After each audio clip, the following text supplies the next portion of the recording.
General صاحب میں جاننا چاہ رہی ہوں جب یہ کنڈکٹ ہوا آپریشن یہ کیسے ہوا؟ جیسے وہاں سے آپریشن سندور لانچ کیا گیا اور جیسے کہ آپ نے بڑا آسان الفاظ میں لوگوں کو بتایا کہ بڑا انٹرسٹنگلی کہ جو ایسکیلیشن لیڈر ہے وہاں پہ ٹاپ پہ جا کے بیٹھ گئے نریندر مودی صاحب, وہ نیچے نہیں آ رہے تھے وہاں سے.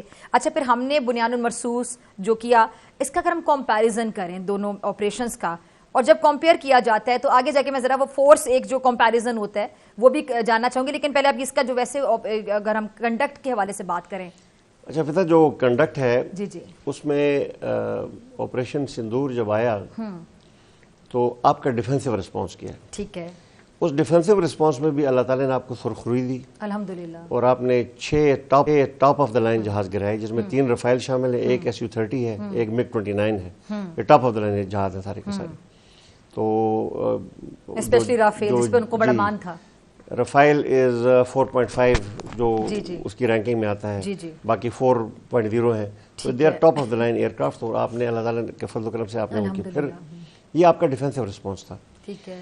اس کے بعد جیسا کہ میں نے آپ کو کہا ہماری پالیسی ہے انڈیا کے ساتھ کوئڈ پرو کو پلس, کہ ہم تھوڑا سا اونچا جائیں گے آپ کے اوپر. جو آپ کا آفینسو رسپانس گیا بنیان مرصوص گیا 10 تاریخ کو صبح 10 مئی کو گیا, تو بنیان مرصوص میں نہ صرف یہ کہ آپ نے ان کے ایئر ڈیفنس کو ناکارہ کیا, جو سب سے بڑی کامیابی تھی آپ کی.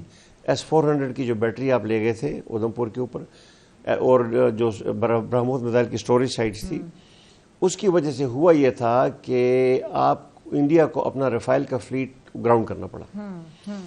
جو J-10 تھا, JC-10 تھا ہمارا جہاز, اور PL-15 کا جو کمبینیشن تھا, میزائل کا جو کمبینیشن تھا, اور اس کے ساتھ ساتھ جو پاکستان ایئر فورس نے ان کی جو سائبر کمانڈ نے الیکٹرانک وارفیئر سویٹ ڈپلوائے کیا تھا, اس کا سادہ زبان میں ایفیکٹ یہ ہوا فضا کہ جو آپ کا JC-10 دیکھتا تھا رفائل کو نظر نہیں آتا تھا. اس کو رفائل 300 کلومیٹر سے نظر آ جاتا تھا. رفائل جب 200 کلومیٹر پہ آتا تھا تو اس کو نظر آتا تھا, پھر اس کے پاس ریئیکشن کا ٹائم نہیں ہوتا تھا. That is why you are able to shoot down 3 rifle in that thing. اور میں ٹیکنیکل زبان نہیں استعمال کروں گا, لیکن عام کے آپ کے ناظرین کے لیے ہے کہ ہم فوجی زبان میں جو ہمارا رسپانس گیا ہے اس کو ہم کہتے ہیں full spectrum all domain response. اس میں air, land, cyber, space, electronic warfare مکمل شامل تھی اور انٹیگریٹڈ طریقے سے شامل تھی. آرمی, نیوی, ایئر فورس کا مکمل انٹیگریشن تھی. تو اس لحاظ سے آپ کا جو رسپانس تھا it was a very very mature response and very very encompassing response. Effect اس کا یہ ہوا کہ نہ صرف آپ نے اسرائیل کی جو ہارپی اور ہیرون RPVs تھیں یا ریموٹلی پائلٹ وہیکل تھے, ڈرونز تھے, ان کو آپ نے گرایا اور ٹرکی شوٹ کی.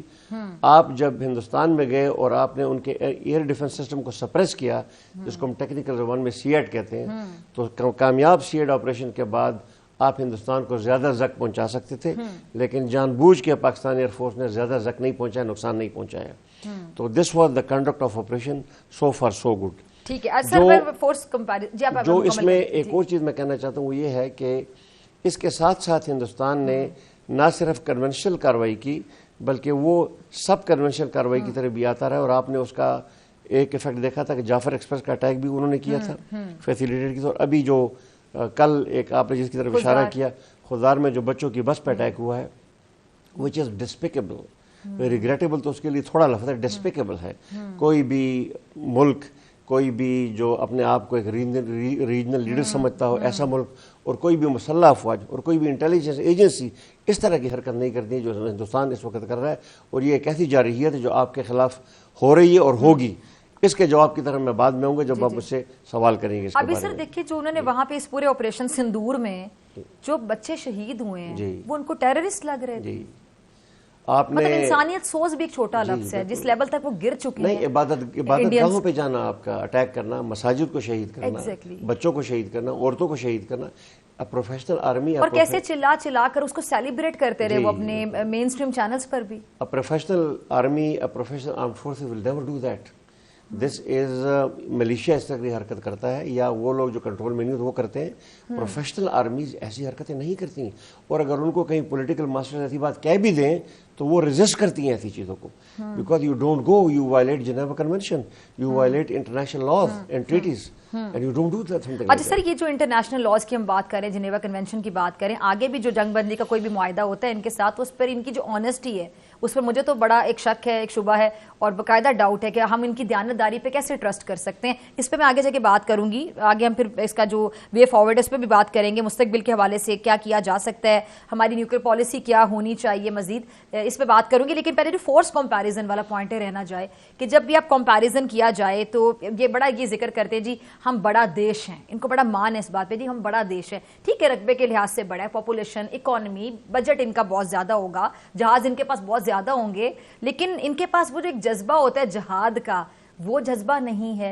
बड़े से बड़े आप एक्सपीरियंस तरीन पायलट को बड़े से बड़े जहाज में बिठा दें, अभी 4.5 ये राफेल की अगर हम बात करें, SU-30 की बात करें, चले MiG-21 तो इनके अक्सर खराब होते थे, उसको बल्कि ये कहते हैं कि ये विडो मशीन्स हैं, फ्लाइंग कॉफिन। हाँ, जो बैठता है इसके अंदर उसकी बेगम तो विडो हो जाती है ना, बेवा हो जाती है क्योंकि वो गिर जाता है। अच्छा, लेकिन ये राफेल पे इनको बड़ा मान था, हमने तो राफेल भी गिरा दिए। फिर हमारा देखे ना जो रिस्पॉन्ड करने का एक सिस्टम था, हमने इनकी एयर डिफेंस सिस्टम को किस तरह जाके नाकारा बना दिया, इनकी एयर बेसिस को हमने कैसे उड़ा दिया, 70% इनका जो बिजली का निज़ाम है वो हमने बंद कर दिया। तो हमने फिर इनको जो अच्छा सा एक रिस्पांस दिया वो इनको हमेशा याद रहेगा।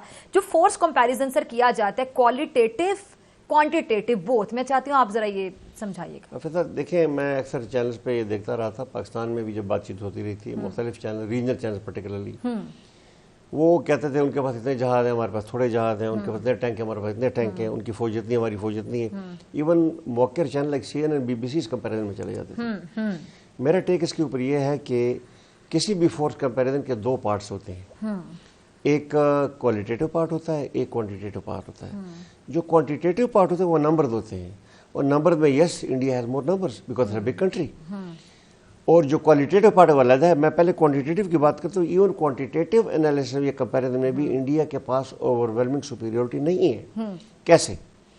देखें, जब वो बांग्लादेश के खिलाफ और चाइना की बॉर्डर पे अपनी इस तरह से फौज छोड़ता है, military that means army and air force, तो उसके पास इतनी फौज नहीं बचती कि वो पाकिस्तान के खिलाफ या मगरबी सरहद पे जब वो ले आता है तो वो पाकिस्तान को ओवरवेलम कर सके। No, Pakistan army can fight them very well and give them a bloody nose and give them a good thrashing as far as force is concerned, the conventional force is concerned. तो ये तो होगी अददी बरतरी की बात। ठीक है। जो quantitative comparison है, जो क्वालिटेटिव कंपैरिजन है, क्वालिटेटिव कंपैरिजन में फिजा मैं ये समझता हूँ कि हमारा रैंकिंग बहुत हाई है, दुनिया में बहुत हाई है। What is qualitative comparison? Qualitative comparison में आपकी लीडरशिप का क्वालिटी क्या है, कौन सी लीडरशिप है जो रेजोल्यूट है, जो ब्लिंक नहीं करती खतरे के वक्त। उसके अलावा आपकी स्टेट ऑफ ट्रेनिंग कैसी है, हमारी ट्रेनिंग बहुत बेहतर है माशाल्लाह।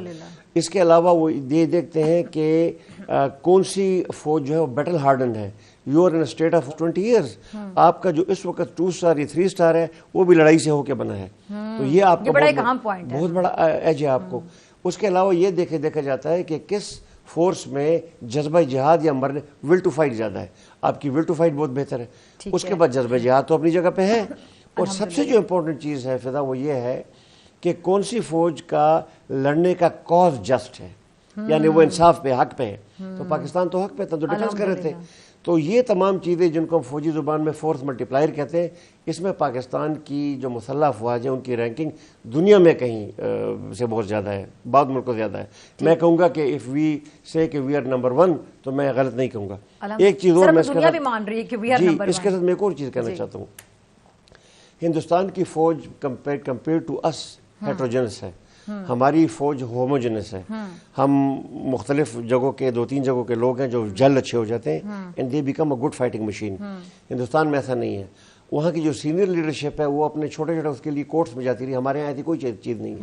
तो ये क्वालिटेटिव कंपैरिजन भी में, तो क्वान्टिटेटिव कंपैरिजन में आप ठीक है, क्वालिटेटिव कंपैरिजन भी ठीक है आपका। और उसके साथ साथ आपकी न्यूक्लियर सलाहियत है, और वो न्यूक्लियर सलाहियत आपको मज़ीद तक़वियत पहुँचाती है।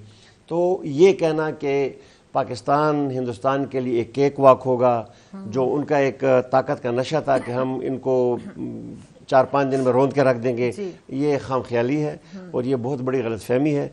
और जितनी जल्दी हिंदुस्तान के मिलिट्री प्लानर्स इस गलतफहमी से बाहर निकलते हैं उतनी जल्दी उनके लिए बेहतर होगा। ठीक है।